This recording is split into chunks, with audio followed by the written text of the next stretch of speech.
Chapter 8. We've gone to the one place she told us to never come, and now we're trapped. The man was in the cave. His footsteps neared, each one coming at a slow, deliberate pace, but then, he didn't need to rush. We were trapped. Caught in a massive cavern we knew nothing about, with our only exit blocked by the man himself. "He knows we're here," Eric said. I wanted to tell him to shut it, that there was a chance he didn't, but I knew he was right.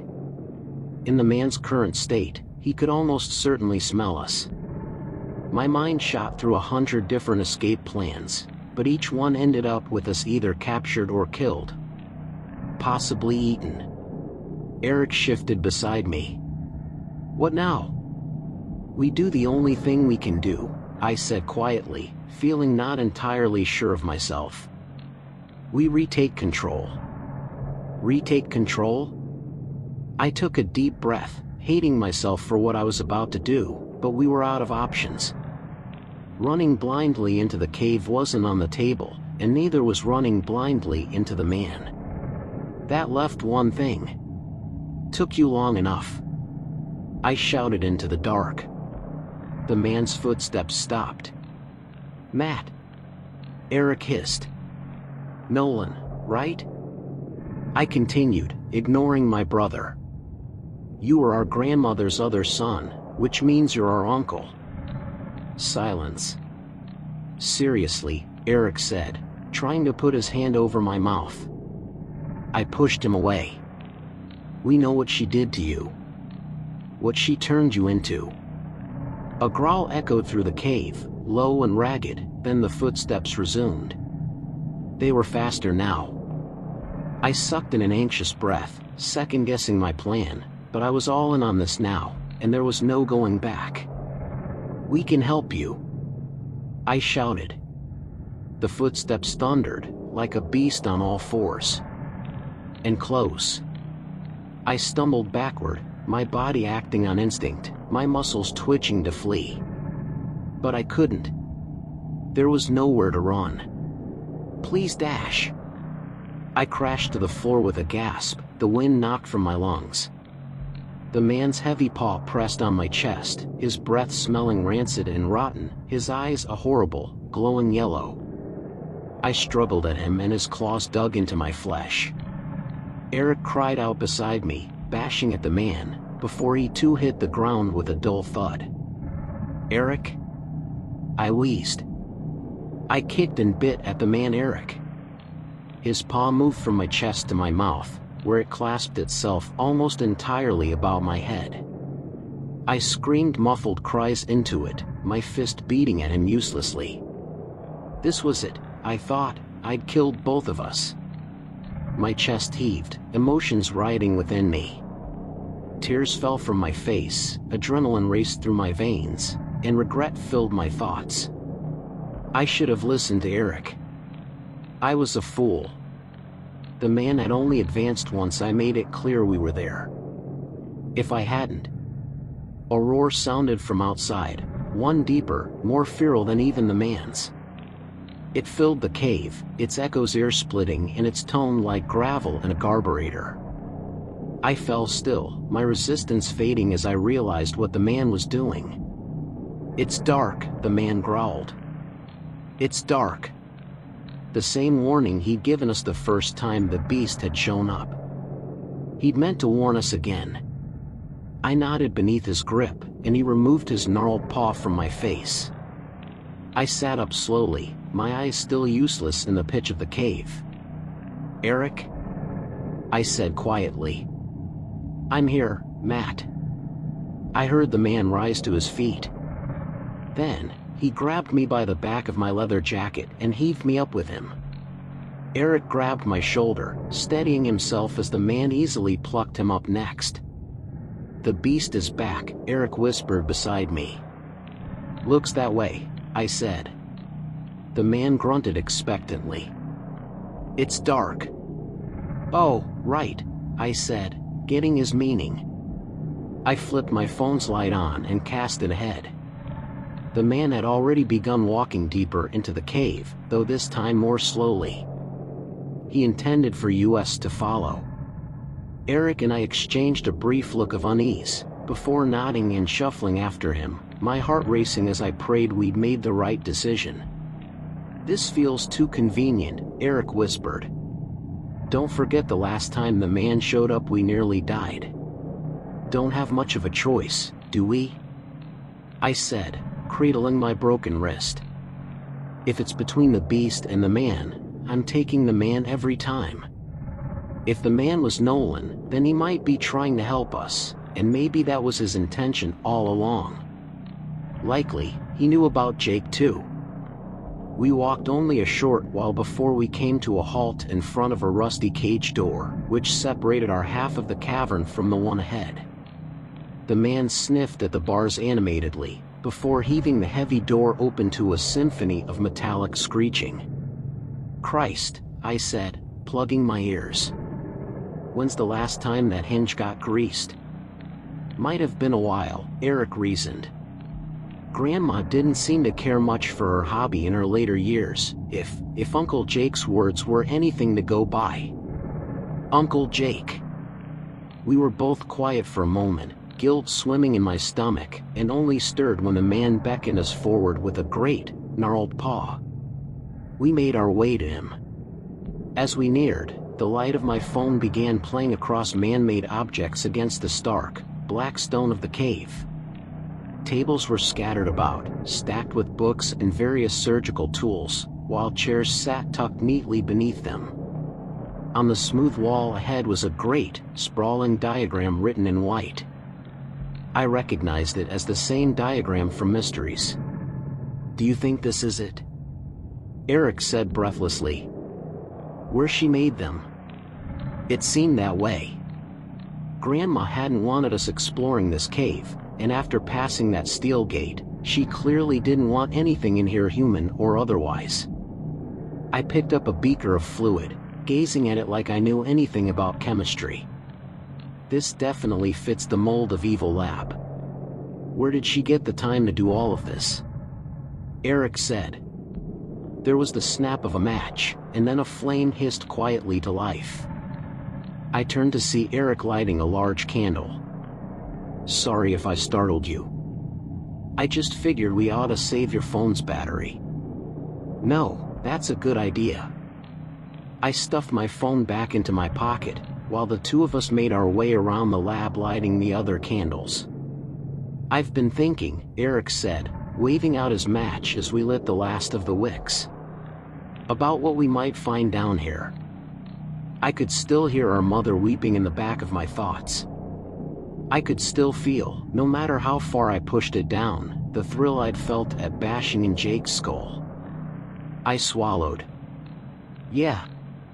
Me too." We split up and looked over the contents of the tables. A lot of it was books written in a language I couldn't make heads or tails of, bound in leather with fancy steel clasps on their front. They looked 1,000 years old. Then, beneath a stack of scattered paper, I found a page with my name on it. I snatched it up, looking at Eric to make sure he hadn't noticed.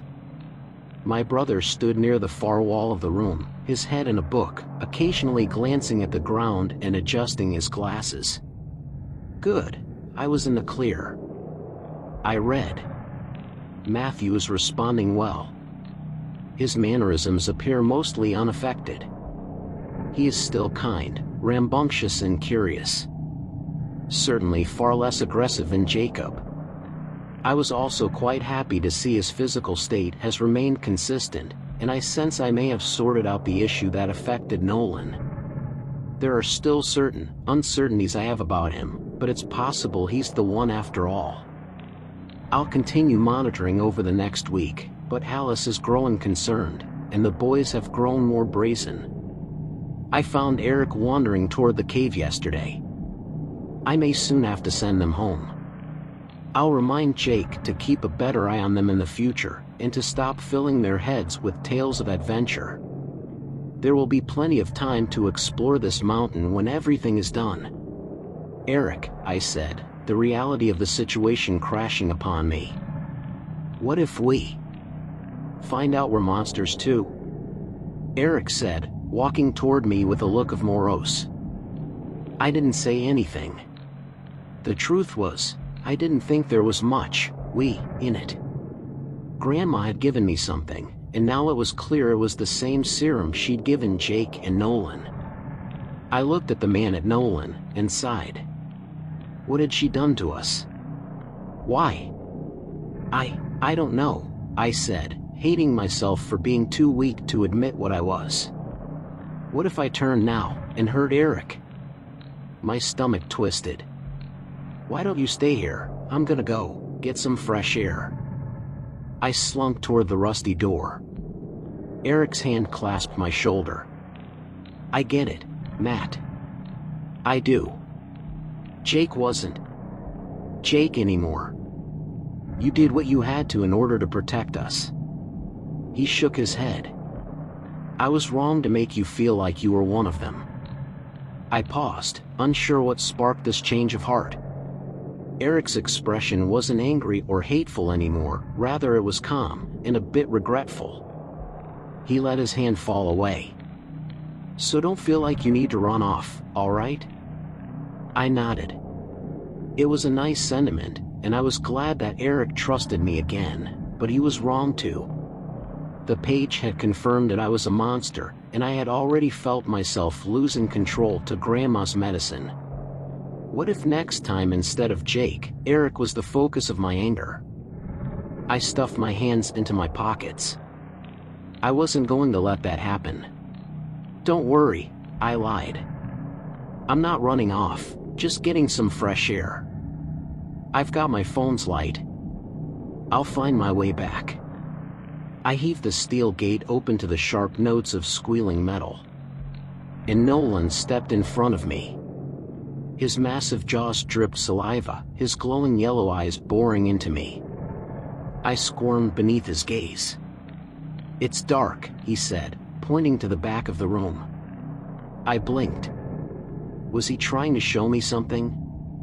Swallowing, I picked up a candle and followed him toward the shadowy corner, the same corner I'd seen Eric in while I had read the page.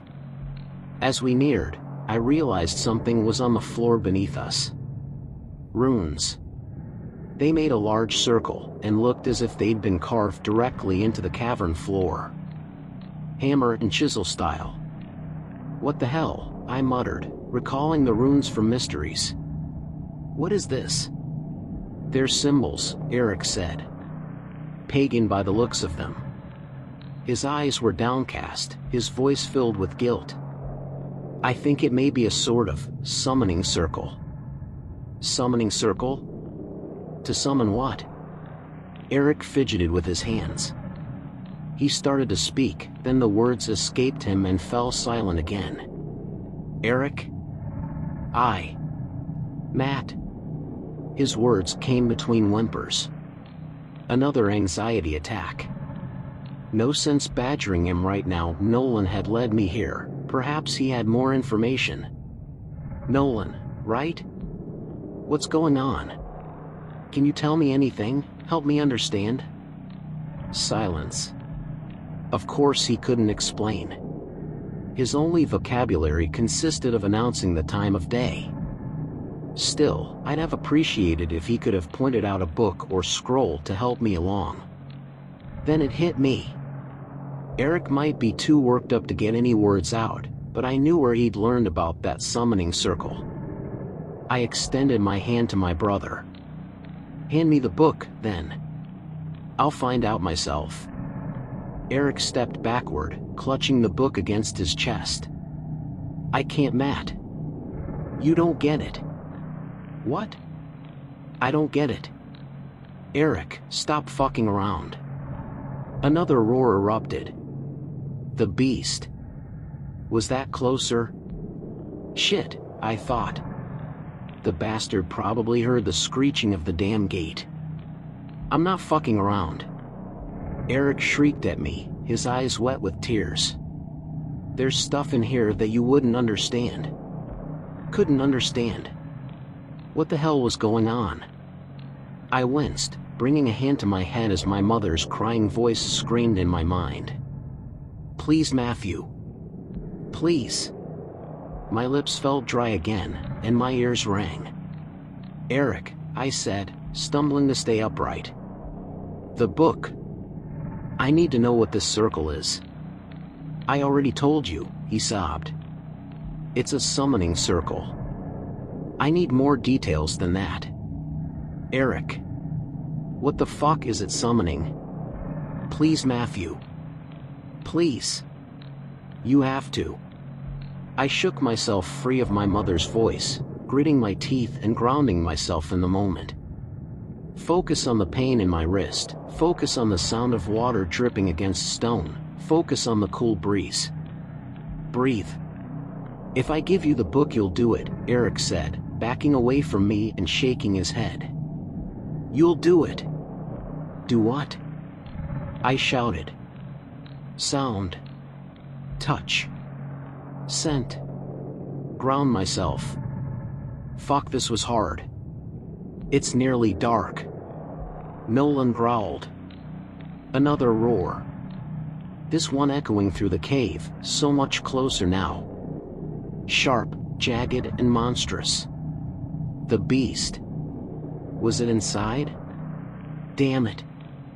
"If I give you this book," Eric said, pointing at me with a manic expression, glasses crooked on his nose, "you'll do to me what you did to Jake." Fuck, my legs felt weak. I stumbled to a knee, taking another breath and centering myself. Memories bombarded me, while my mother's voice screamed in my head over and over. "Please, Matthew. Please. Shut up, Mom. Please. Why would I do that?" I said, screwing up my face in sensory overload. "Tell me, Eric. Tell me why I would do that." Eric said, trailing off. "It's dark." Nolan repeated, this time harsher, more fiercely. "It's dark." I became acutely aware of him moving, darting off toward the way we'd come. Where was he going? Another roar, guttural, horrible. South, close. Too close. Something was running through the cave, something massive. "Please, Matthew. Please. Eric." I screamed. "Tell me." "I'm one of them," he sobbed quietly. "A monster.